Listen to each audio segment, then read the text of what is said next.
नमस्कार, आदाब, सत श्री अकाल, जय भीम, जोहार। मेरा नाम है नवीन कुमार। उत्तर प्रदेश में लाल टोपी का जलवा सिर चढ़कर बोल रहा है। मेरठ में समाजवादी पार्टी और आरएलडी की साझी रैली के बाद से बीजेपी की हवा सरकी हुई है।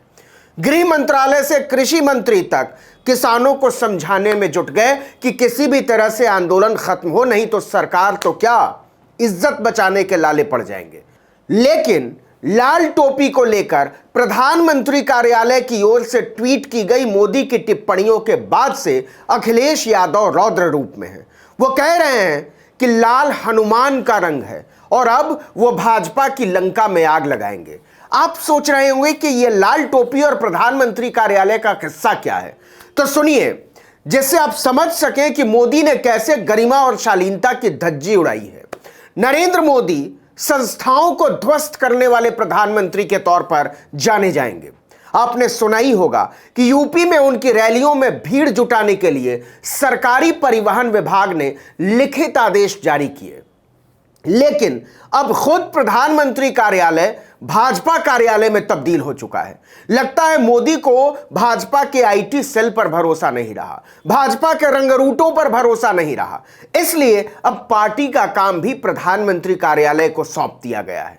हम और आप सोचते थे कि पीएमओ सरकार की नीतियों के लिए काम करता है, लेकिन मोदी ने पीएमओ को भी चुनावी भोंपू में तब्दील कर दिया है। 7 दिसंबर को मोदी गोरखपुर में एक चुनावी रैली को संबोधित कर रहे थे और उनका राजनीतिक भाषण प्रधानमंत्री कार्यालय ट्वीट कर रहा था।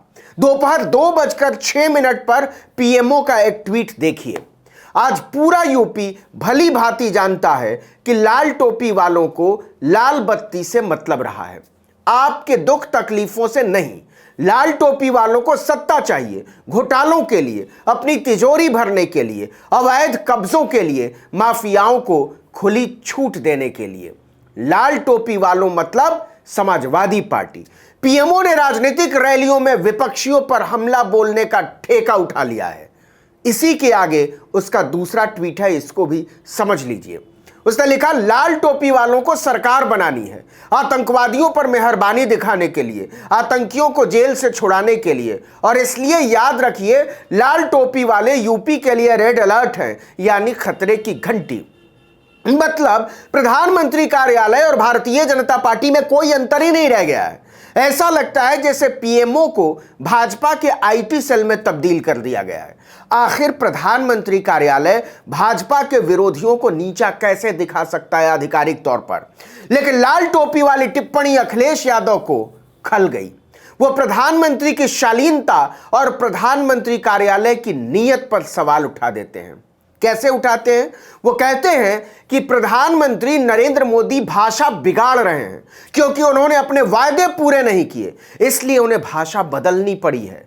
अखिलेश यादव ने कहा, यह लाल रंग इमोशन का रंग है, लाल रंग क्रांति का प्रतीक है, लाल रंग बदलाव का प्रतीक है। वो जानते हैं इस बार यूपी में बदलाव होने जा रहा है। ये एक रंगी लोग भावनाएं नहीं समझ सकते। उन्होंने एक ट्वीट में भाजपा पर हमला बोलते हुए लिखा कि भाजपा के लिए रेड अलर्ट है महंगाई का, बेरोजगारी बेकारी का, किसान मजदूर की बदहाली का, हाथरस लखीमपुर महिला व युवा उत्पीड़न का, बर्बाद शिक्षा, व्यापार व स्वास्थ्य का, और लाल टोपी का क्योंकि वो ही इस बार भाजपा को सत्ता से बाहर करेगी। लाल का इनकलाब होगा, 22 में बदलाव होगा। लेकिन पीएमओ के आधिकारिक ट्विटर हैंडल पर लाल टोपी वाला बयान शेयर करने पर अखिलेश यादव ने बिफरते हुए पूछा कि सरकार का यह क्या स्तर है? यह पॉलिटिकल भाषा हो सकती है, केंद्र सरकार की नहीं। सरकारी अकाउंट से इन बातों को कहा जाए तो इसे क्या कहें, क्या समझें? सरकार और बीजेपी एक कैसे हो सकती है? लेकिन ऐसा हो रहा है और यह नैतिकता का सवाल है जिसे मोदी नहीं समझते। अखिलेश यादव ने प्रधानमंत्री नरेंद्र मोदी का मजाक उड़ाते हुए कहा कि टोपी और लुंगी चुनावी मुद्दे नहीं हो सकते हैं, लेकिन उन्हें यही आता है क्योंकि रोजगार, महंगाई और अर्थव्यवस्था के मोर्चे पर वो हारे और नाकारे प्रधानमंत्री साबित हो चुके हैं। उनके पास किसी जरूरी सवाल का कोई जवाब नहीं है, इसलिए चुनावी रैलियों में उन्हें टोपी लुंगी करना पड़ रहा है। लेकिन उत्तर प्रदेश की जनता बदलाव चाहती है। उत्तर प्रदेश की जनता जानती है कि बीजेपी ने उसे धोखा दिया है। वो पूछते हैं कि क्या किसानों की आय दोगुनी हुई, क्या नौजवानों को रोजगार मिल गया, क्या महंगाई कम हो गई। इन सवालों के जवाब उनके पास नहीं है, तभी उनकी भाषा बदली है। और देख लीजिएगा ये भाषा और बदलेगी। ये चुनाव से पहले की भाषा नहीं है। अभी चुनाव जैसे जैसे करीब आएंगे बीजेपी के तमाम नेता उत्तर प्रदेश में दिखाई देंगे और उनकी भाषा और बदलती हुई दिखाई देगी। अखिलेश यादव कहते हैं। वो सीधे सीधे योगी आदित्यनाथ पर हमला बोलते हुए नजर आते हैं और कहते हैं कि मुख्यमंत्री ने राज्य को पीछे धकेल दिया है। आप किसी भी पैमाने की बात कर लीजिए, किस पैमाने पर पीछे नहीं है उत्तर प्रदेश। शिक्षा के क्षेत्र में कहां है, इलाज के क्षेत्र में कहां है, रोजगार के पैमाने पर कहां है। अखिलेश जहां भी जा रहे हैं लोगों को याद दिला रहे हैं कि कोरोना का समय याद रखिएगा, जब ऑक्सीजन के लिए सड़कों पर लोग छटपटा रहे थे और पूरी सरकार लापता हो गई थी दिल्ली से लखनऊ तक। लोग ऑक्सीजन के लिए दिन रात लाइन में लगे थे, दवाइयों के लिए लाइन में लगे हुए थे, और आज उत्तर प्रदेश का किसान खाद के लिए लाइन में लगा हुआ है। अखिलेश कहते हैं कि यह ऐसी सरकार है और कैसी सरकार है जो जनता को लाइन में लगा देती है। लोग इसके चाल चलन से ऊब चुके हैं। आने वाले समय में उत्तर प्रदेश के लोग लाइन में लगकर इसको सत्ता से हटाएंगे। देखिए कि जिस समय गोरखपुर में नरेंद्र मोदी की सभा चल रही थी, ठीक उसी समय मेरठ में अखिलेश यादव और जयंत चौधरी की सभा चल रही थी। पहले जयंत चौधरी ने तालमेल का औपचारिक ऐलान किया समाजवादी पार्टी के साथ, और इसके बाद अखिलेश ने ताल ठोकते हुए कहा कि अब यूपी से बीजेपी का सफाया होगा।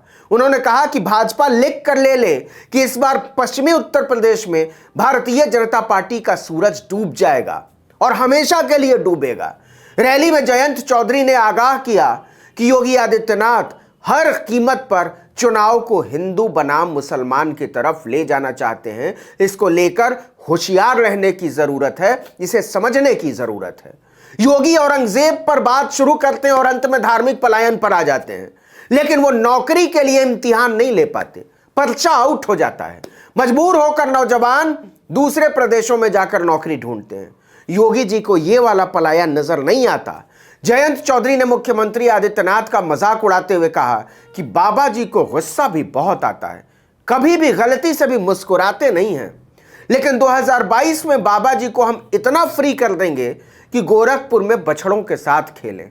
उन्होंने कहा कि आजकल राजनीति में एक शब्द का प्रयोग बहुत होता है, फायर ब्रांड नेता, लेकिन भाजपा वाले फायर ब्रांड बिल्कुल नहीं है। पूरे 1 साल तक किसानों का अपमान होता रहा, लेकिन भाजपा के किसी भी नेता की एक शब्द भी बोलने की हिम्मत नहीं हुई। फिर ये फायर ब्रांड कैसे हुए?